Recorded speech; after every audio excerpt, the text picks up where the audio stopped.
सामने अभी अपनी बात रखेंगे।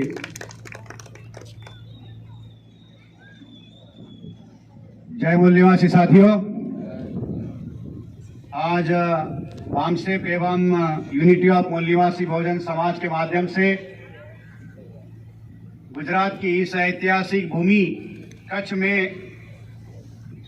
डॉक्टर बाबा साहब भीमराव अंबेडकर जी के जयंती के उपलक्ष्य में ये जो बहुत विशाल ऐसा प्रबोधन सम्मेलन यहाँ पर रखा है, इस कार्यक्रम में उपस्थित हमारे सारे सीनियर साथी और आप सभी मूल निवासी साथियों को राष्ट्रपिता ज्योतिराव फूले और डॉक्टर बाबा साहब भीमराव अंबेडकर जी की जयंती की बहुत सारी शुभकामनाएं।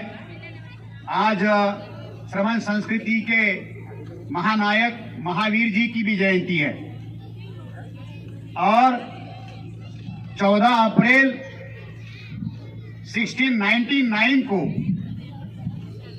गुरु गोविंद सिंह जी के द्वारा खालसा पंथ की स्थापना की गई थी और शूद्र और अति शूद्रों के हाथों में तलवारें देकर इस देश में एक नई क्रांति की लहर पैदा की गई।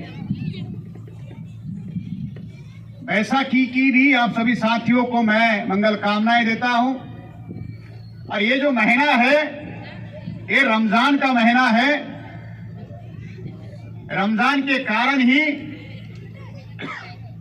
मौलाना सज्जाद नोमानी साहब आज के इस कार्यक्रम में फिजिकली शरीक नहीं हो पाए और बहुत सारे हमारे मूल निवासी मुस्लिम भाई भी केवल इस वजह से इस कार्यक्रम में शामिल नहीं हो पाए, मगर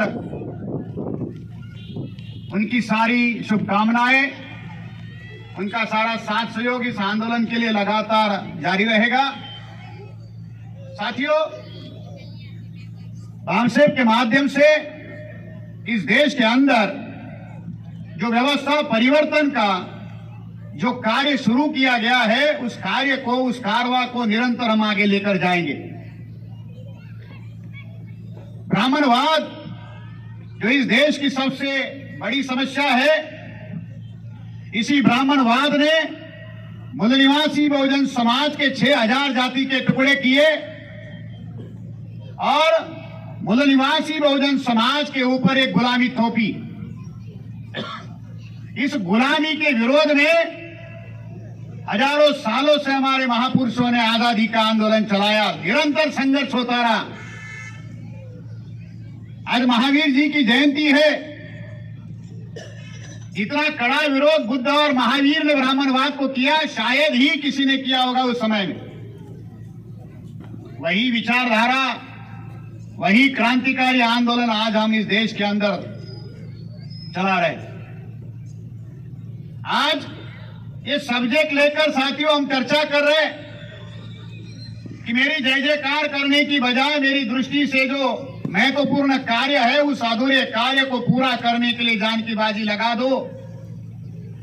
ये सब्जेक्ट कैडर लोगों को क्यों बताना पड़ रहा है? इस बात की चर्चा क्यों करनी पड़ रही है? क्योंकि समाज में जय जयकार का कार्यक्रम बहुत जोरों से शुरू है।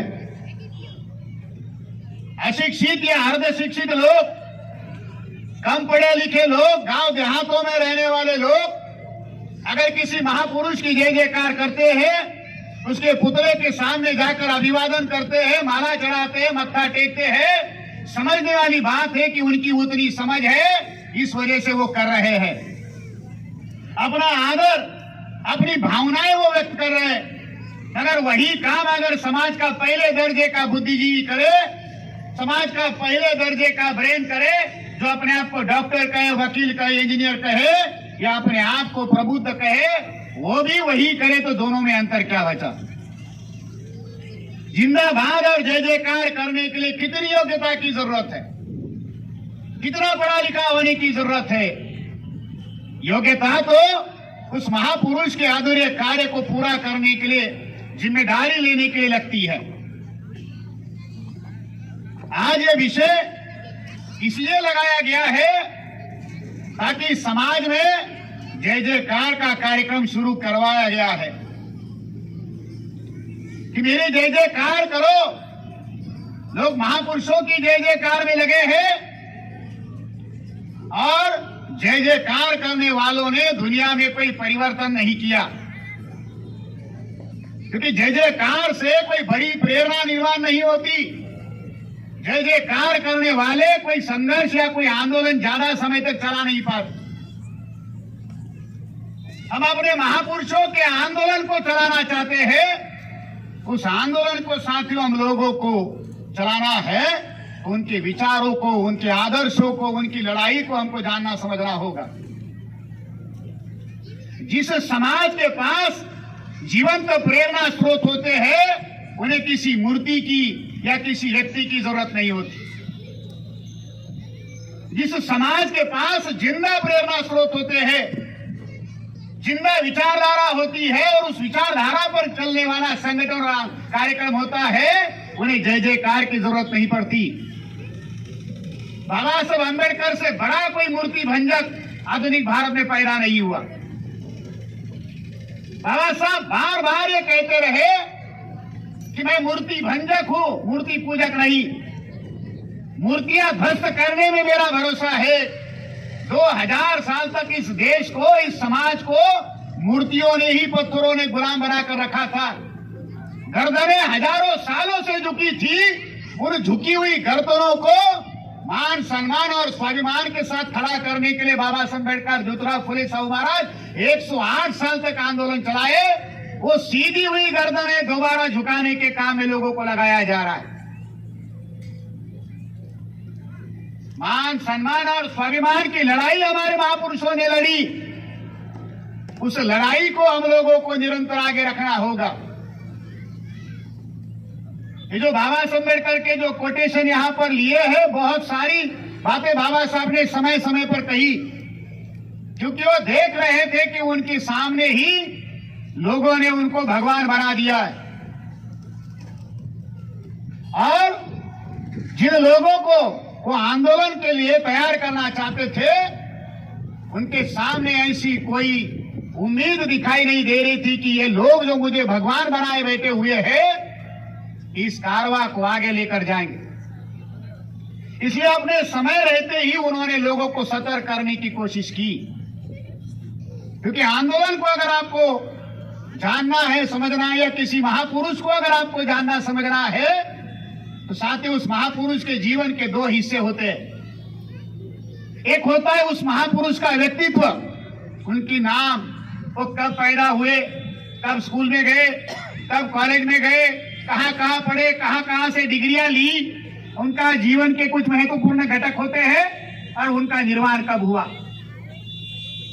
ये उनके व्यक्तित्व के साथ जुड़ी हुई बातें हैं।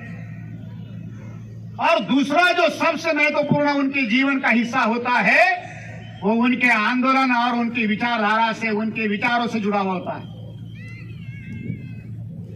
अगर महापुरुषों के जीवन संघर्ष से, ज्योतिराव फुले साहू महाराज, बाबा साहब अम्बेडकर, बुद्ध से लेकर जो परंपराएं हैं, उन महापुरुषों के आंदोलन से अगर उनके विचारों को, उनके त्याग और समर्पण को अगर हम निकाल दें, तो बचता केवल व्यक्तिमत्व है।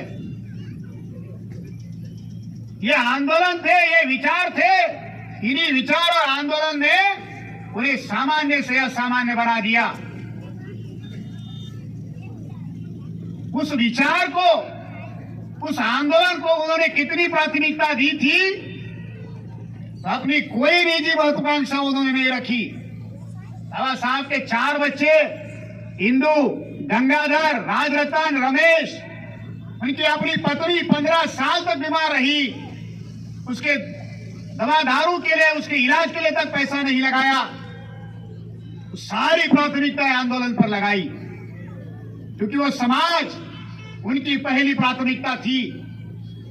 अपने सार्वजनिक जीवन के कार्य को शुरुआत करने से पहले बाबा साहब अम्बेडकर ने अपने आप के साथ एक प्रतिज्ञा कर ली थी। जिस तिरस्कृत और बहिष्कृत समाज में मेरा जन्म हुआ, उस समाज की गुलामी को खत्म करने में अगर मैं विफल रहा, अपने आप को गोली मार दूंगा। जीवन के आखिरी क्षण तक उसके लिए